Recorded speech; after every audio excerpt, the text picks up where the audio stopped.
My name is Jaron Mosley, and today I'm presenting on a topic that I take very personally: labor rights and fatigue management in aviation maintenance. As someone who works directly on aircraft, I see the challenges of balancing safety, operational needs, and work well being. In this presentation, we will look at the history of current legal framework, industry perspectives, and the potential solutions, all from both a professional and biblical perspective.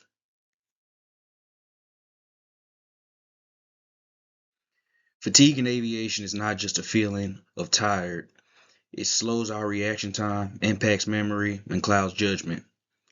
These effects are magnified in aviation maintenance, where even small mistakes can have huge safety consequences.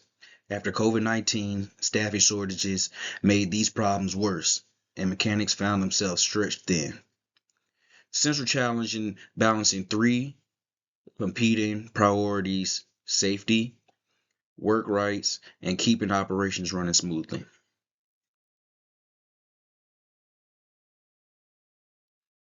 Even before the pandemic, fatigue in maintenance was a known but under-addressed issue. The job demands odd hours, rotating shift, and intense concentration. Then COVID-19 hit. Layoffs and furloughs gutted the workforce. When demand returned, there weren't enough people, so the ones left had to do work a lot longer. With fewer breaks, and pilots have strict rest requirements by law, mechanics don't. That gap created the perfect storm for fatigue related risks.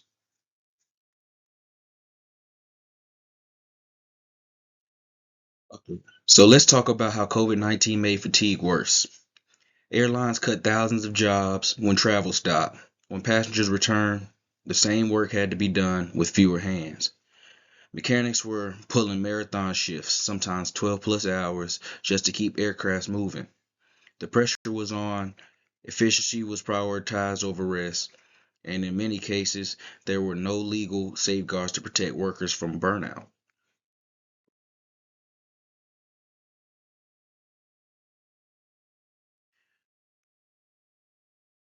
The Transport Worker Union stepped up to push for change. They backed the 2024 FAA reauthorization bill, which added new inspection standards for repair stations and better working conditions for aviation employees.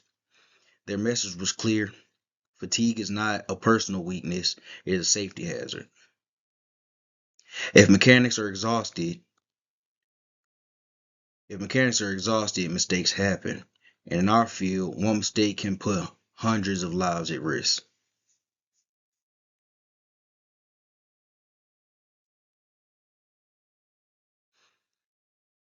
Legally, the FAA is responsible for ensuring the aviation system is safe. That includes the people doing the work. As Hamilton explained, he points out the FAA already has strict rest rules for pilots and flight attendants, but mechanics, not so much. The 2024 bill begins to close the gap, but there is still a long way to go before mechanics have equivalent protections.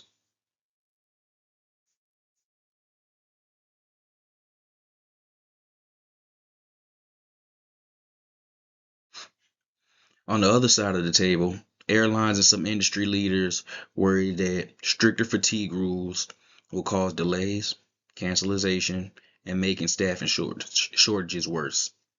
They argue that operational efficiency is already under strain. The fear is that adding more rules will slow everything down.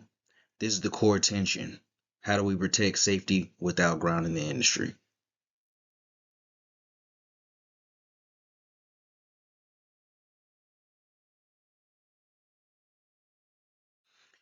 And here's the debate in a nutshell. It's actually two sides of the coin. Unions say better rest means better safety. It's plain and simple. Industry says more regulation could hurt operations. This too is pretty simple. The FAA is stuck in the middle, legally obligated to protect the public while keeping the aviation system function. So the ultimate goal for the FAA is to achieve balance between the two.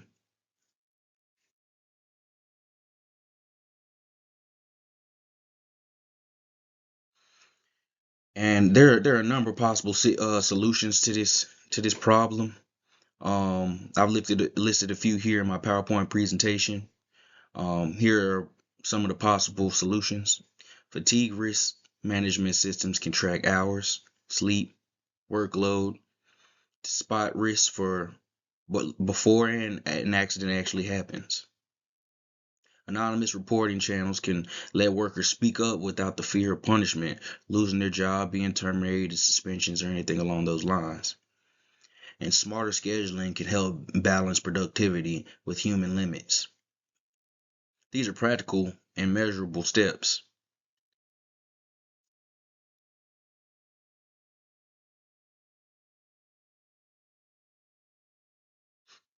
Culture change in aviation maintenance.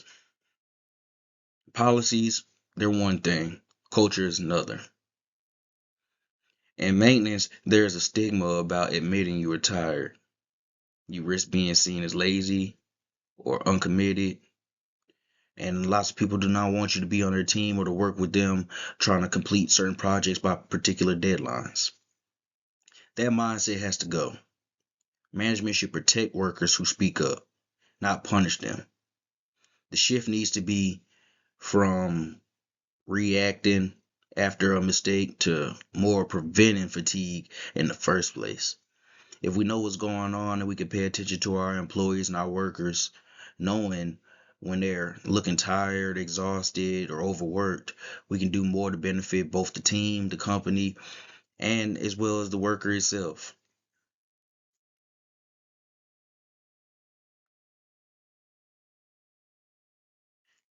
From a biblical standpoint, this issue is about stewardship, fairness, and human dignity. I've listed a couple of Bible verses here that I feel kind of fit for this particular concept, and I'm gonna dive into them a little bit and tell you what I think about them. Colossians 3:23 says, "We should work with excellence, but not at the expense of our health."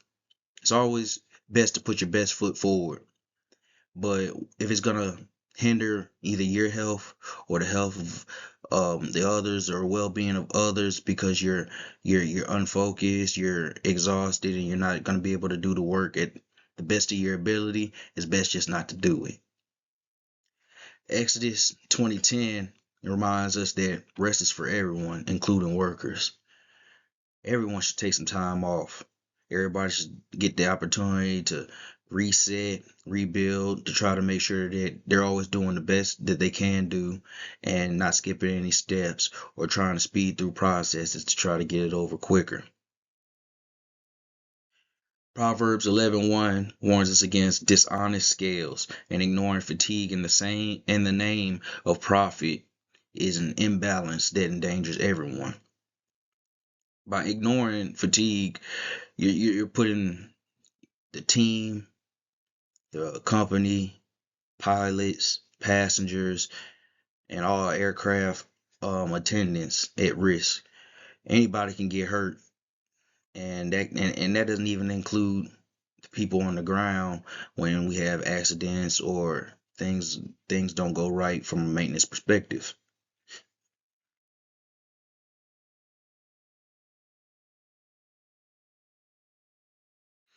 So I have a few recommendations that I feel will kind of help to evade the fatigue and the labor management aspect of the aviation maintenance career.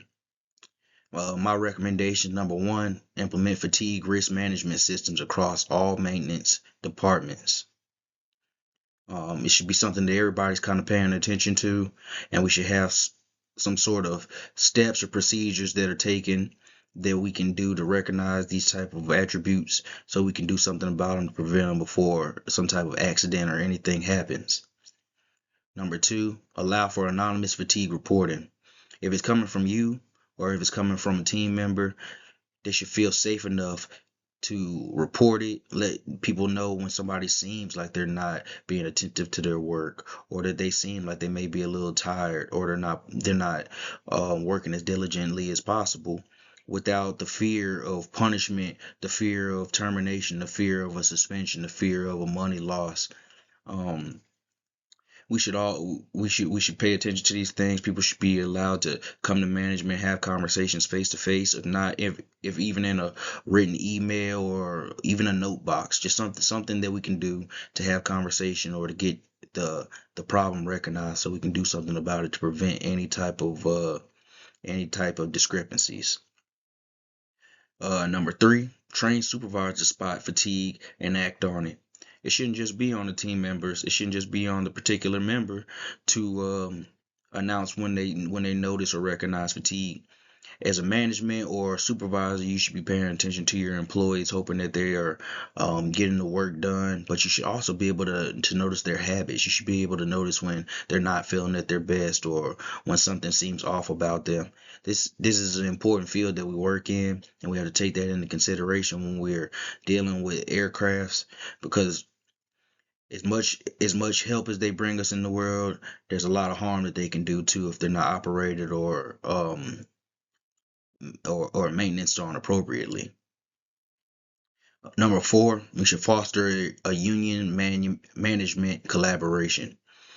A union, it should be built with the interests of the employee as well as employers.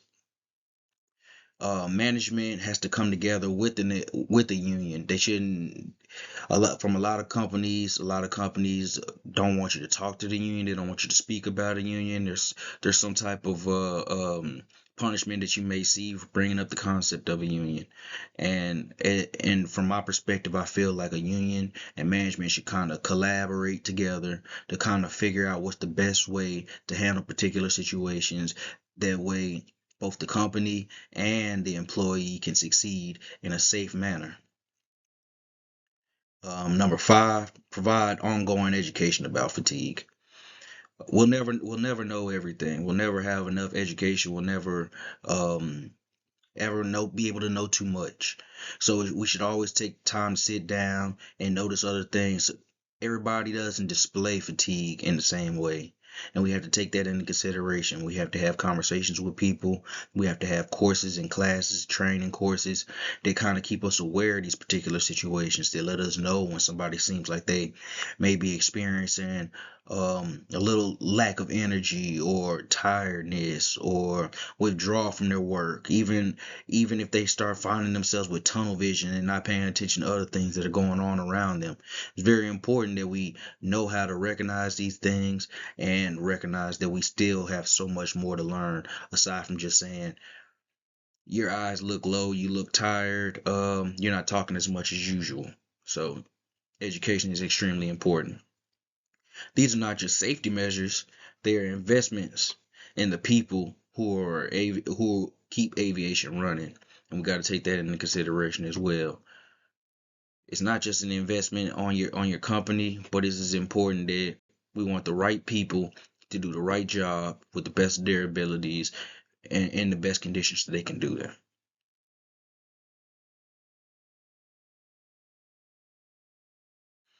So, from a legal and practical balance, Hamilton and Nielsen, they speak about it in our aviation law textbook, and it stresses the need to balance safety and practicality. The FAA must protect the public, but it cannot paralyze the industry. Mechanics face fatigue risks similar to pilots, yet the law has not caught up. Maintenance safety is just as essential as flight safety. The two are inseparable. And as we pay attention, we know that there's only so many flight hours that a pilot can fly. There's only so many days that a pilot is allowed to operate an aircraft throughout a month. And we need to take that into consideration even from a maintenance perspective. If you feel like a pilot can be too tired to operate an aircraft, why wouldn't a mechanic be too tired to um, work on an aircraft? So the two of them, they go hand in hand. You want a bright-eyed, bushy-tailed pilot, but you need a mechanic the same way. It's just as important. The two of these careers, they go hand in hand. One can't work without the other. So we have to take that into consideration. We have to we need to recognize that mechanics are just as important, if they're just as important as a pilot, and we don't need to ignore the fact that we need them just as much.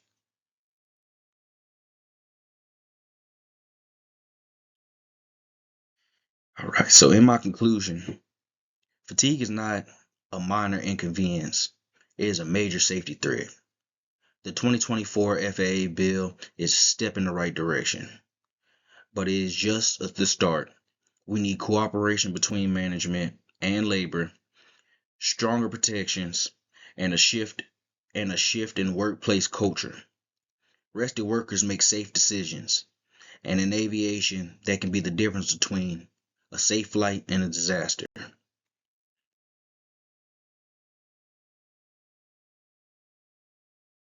And here are my references that I used for completing this PowerPoint and completing my entire legal engagement project.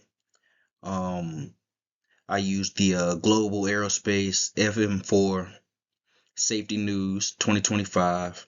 I also used our current textbook, Hamilton and Nielsen's Practical Aviation Aerospace Law 2021, and the Transport Workers Union 2024 Advocacy for the FAA Bill. I appreciate your time. I appreciate you for listening, and I hope that we all move forward in this aviation industry and recognize the important part that each and every person that's part of this industry plays. Nobody's lesser than the other. We all need to work together. We all need to come together to make sure that we have more safer flights and more safer employees and more safer pedestrians and passengers. Thank you so much for your time.